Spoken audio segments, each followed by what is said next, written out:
What's your advice on like catering for different personalities and different people? Ah, right. Well, as I said, as a leader, you have to be a bit of an actor. Remember that, an actor.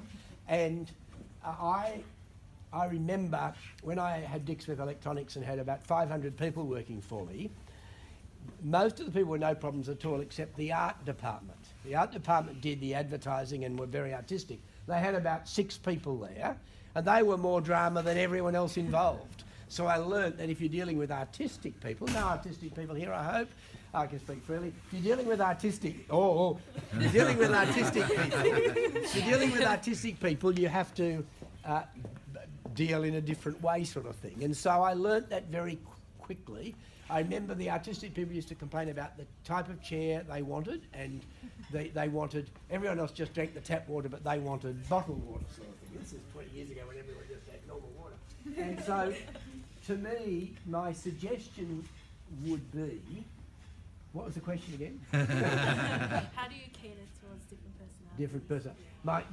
My suggestion is you learn that very quickly in leadership, and you'll only do that, it's not something you can learn from a book. You learn that by trying, and the very fact that you're in positions of leadership now, my leadership, I was in the Cubs and the Scouts and organised bushwalks and things like that. So I learnt very quickly, oh, this works and that doesn't work. And so my advice would be, try and remember every mistake you make. Gee, I remember mistakes. I meet people today who are my age who make mistakes that are so basic. I thought, gee, I made that when I was about 20. Why are they still doing it? They'll ring up and book a car, a hire car, but not ask for the name of the person they're booking it with. I always say, I booked the car and then I say, and what's your name? Oh, it's Mary. Oh, Mary, look, I'll write your name down in case there's any problems. I can ring you. Then the car will be there.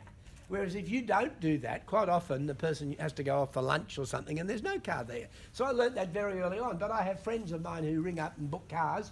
The car's not there. I said, well, who did you book it with? They didn't know. And I said, well, you're not likely to get it. So basically what I'm saying is, with your leadership,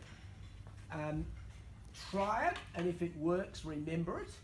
But more importantly, when it fails, don't blame the person, blame yourself. And I think that's very important in communication. I didn't really amplify it back then, but people have so many misunderstandings, and most leaders, if you're a leader, you consider that you're more intelligent and slightly higher level of thinking than the person you're leading. It's a natural human thing to do. So then you think when there's a misunderstanding, they're dumb, you're bright, and that's it, sort of thing. No, you've got to think, hold on, that misunderstanding is my problem. And I learnt very early on in business, because it was going to cost money, to communicate really well. And I learnt that with, I have 2 daughters who are now married with kids and everything, but didn't have a lot of disputes with them because I tried to communicate really well. Next question.